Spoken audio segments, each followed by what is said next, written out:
All right, you guys, you're not gonna believe it. There's this game, it's my first video ever. It's called Totally Accurate Battle Simulator. It's amazing because look at this. It's physics-based combat. I've never seen a game like this. I don't even know what a battle simulator is yet. Here's some people running around like they got guys with swords. And they've got big bows and arrows, and then they've got these little bows and arrows, and they call these the poachers. It's crazy. And they're fighting on this church, and there's a graveyard. I'm just kidding, guys. It's not summer 2016 anymore. It's just the Legacy update, and it just seems like even still with the Legacy update, the importance of, you know, the most recent update has just been emphasized even more. It's like the importance is important. But in the last video showing off the Legacy update, Superman, where'd you go? We tried to kill a super peasant. It didn't work out very well. We're gonna try something a little bit different, and maybe, just maybe, if you guys want me to, I'm gonna try to explore that tower over there. Because check this out. I can't get there, but you guys brought up a very interesting point. I can take a unit,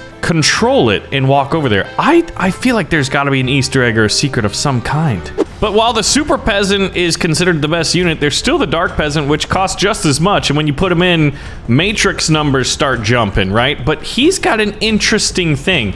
The super peasant just flies so fast, right? And like, you can't really hit him. But guess what the dark peasant does? It's like the 90s again, and he's just saying talk to the hand, except your words are arrows.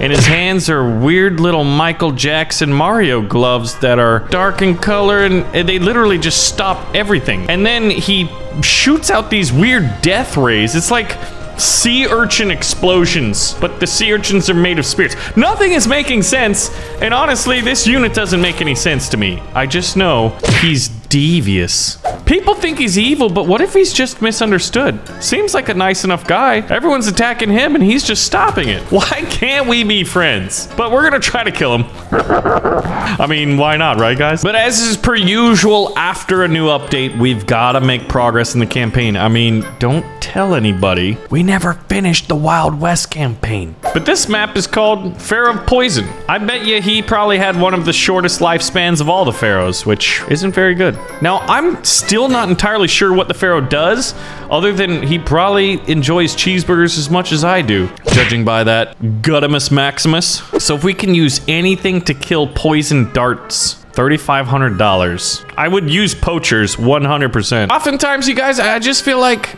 you know, maybe just keep it simple, stupid. Gosh darn it, there's a chariot in the back. I always forget about the chariot because I'm like, I'm just gonna mass ranged units and shoot them all before they can do anything. And then the chariot's like, cool plan, dude. Freaking nerd. And then he just comes over and ruins my day with the scythes on the sides of his wheels and chops up all my guys. They needed those Achilles tendons. So that strategy's poop. Well, I guess the strategy's simple. Shields for the blow darts, pitchforks for the chariot, and then range stuff for everybody else.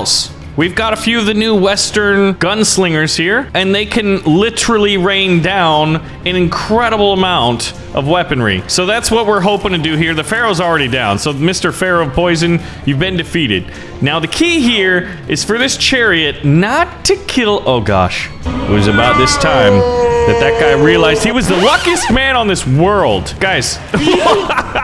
That chariot just wrecked both of them. Okay, this chariot's a problem, and we have to defeat it. I guess we'll see just how long a woolly mammoth can survive a lot of incoming poison darts, but the idea here is he's gonna distract him and maybe, just maybe, even stop the chariot. I mean, this is like the Battle of Pelennor Fields, and it looks like Legolas just climbed up the trunk and shot the Oliphant in the face. That's pretty lame. Whoa! Where did that guy come from? All right, so once again, my strategies have been deemed worthless. You know I'm something of a strategist myself. All right, the berserkers are gonna hopefully buy some time and hopefully not jump at the peasants, which they're doing. I was hoping they would instead go for the blow dart. Oh, that guy got an arrow into the back of the head. He's still fighting. See, that's the kind of soldier we need to fight for Baron's army over here, the Baron's brigade. We need people who will take arrows by friendly units to the back of their faces and still fight on. Watch out for the chariot! I wonder if I can hit this guy while moving before I get a blow dart in my back. Aim small, miss small! What the? Oh gosh, I'm gonna die. Woohoo! Ole! Ole! This is bad. Blow darts coming. Hawachas. Samurais to block blow darts. And a phalanx of farmers to stop a chariot. Is this a terrible strategy? It's always like before you get the familiarity of the units. Okay, nothing's killing the pharaoh except, nope, the chariot missed too. Hawacha just shot his own dude. You, sir, got wrecked. And needless to say, that was terrible. Well, one faction we haven't tried in a while is actually the spooky faction. Did this vampire get killed in midair? Oh, he didn't. Okay, he's just doing some dance or maybe beat that guy. Or maybe the pharaoh did something. I'm not entirely sure. But the Candlehead guys, I feel like we need a unit that can counter both the blow dart guys as well as the chariot. Wait a second. So one thing to know about ancient Egypt was that it was actually conquered, and it felt very Greek for a while. The Ptolemaic dynasty, right? So maybe if we use, I mean, they're not Macedonians, but they're definitely Greeks, right? If we use hoplites who maybe have enough health and they've got long pointy sticks, which should work against chariots, right? Let's see just how good they are. We got him to flip over. The horse is loose and so is the soldier. That's actually the first time I've seen that happen. Snake Archer just got absolutely wrecked. So it seems that the most dangerous thing about the chariot is actually the horse itself. Oh my gosh. So one of the things we decided to bring into this battle is the sword master. And he did he did very well against the horse, as you can see here. We've turned it into a veritable porcupine. But unfortunately, blow darts, man. So I'm thinking with this formation being set, I just need to target. Ooh, headshot. I need to target the blow darters from the beginning. All right, this is probably like my 8th different strategy I've tried to employ. And I'm realizing that I don't think just blind hope that I'll achieve victory by putting random units out on the battlefield is an actual strategy. But I'm trying it nonetheless. Now, as long as we take him out, I think we should have the units. Oh my gosh, because they just one-shot you. These blow dart guys. Come on! Blow dart guys do not like snakes. And the chariot gets distracted by them. Oh, he spilled over and the horse is down.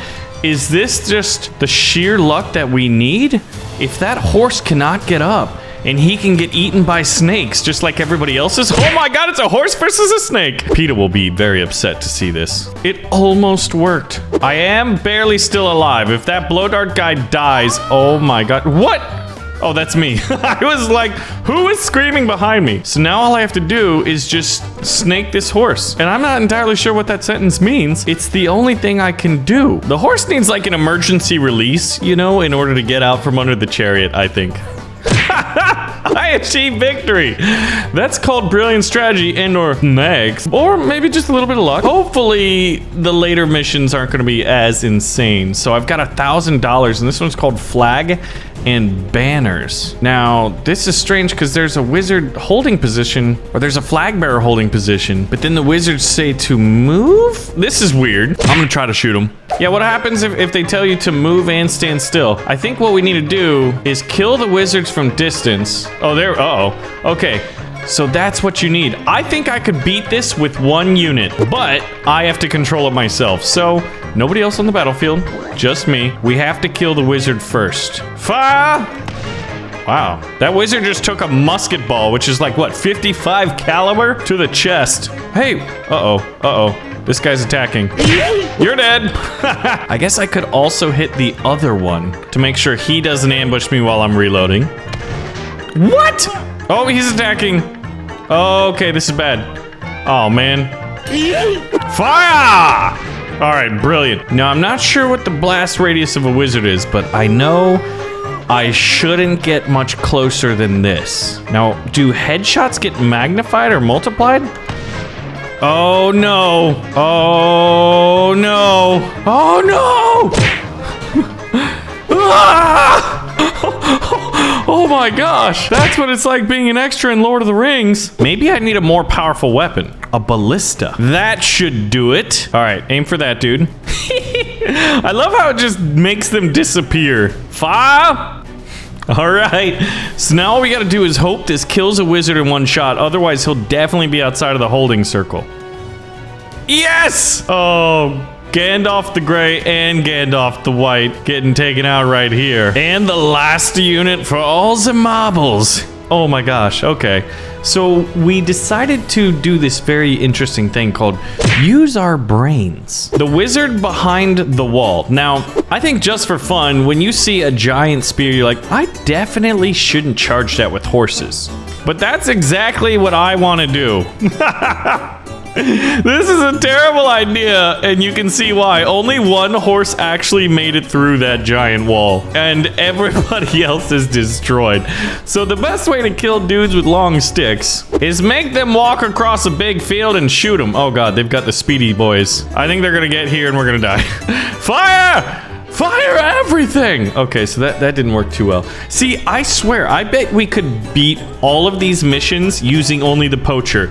And when tabs first came out back in 2016, I did a poacher challenge, and there was one of the patches that you could beat the entire campaign just using the poacher. So maybe 2 firing lines of archers. Wow, they're actually missing a lot of their arrows. That's not ideal.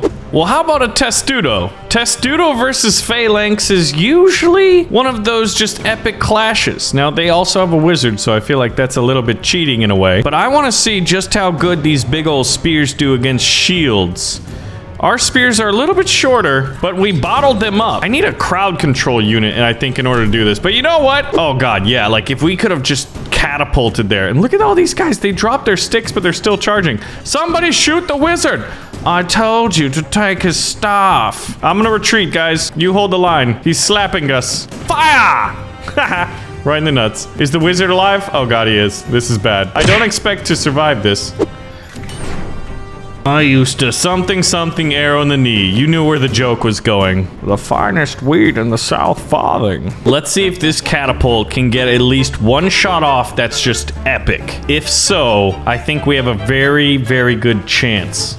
Exploded. It took out the first little tip of the spear, but I wouldn't say, I don't feel like it did enough. So let's try to, I can't hit my center formation, although maybe I need to. Oh god, that's not good. That's not enough units. Well, this is a very challenging campaign, and I feel like they went from super easy to very, very challenging, which I do enjoy. Look at the death animation of the wizard. It makes you spin around and explode. I'm gonna use farmers. They're cheaper. All right, I've got a strategy. Bunch cheap units, some really good ones. I feel like Lord Sauron would be really pleased with this strategy. You know, you got your like Nazgul super units and then all your cheap orc units that are just out there to just die, really?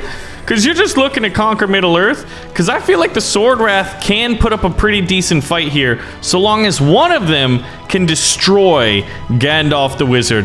And, oh god, he's fired his lightning bolts. One of them's down, but oh my gosh, that's all you needed. And that's a sweet, sweet victory, and it's time.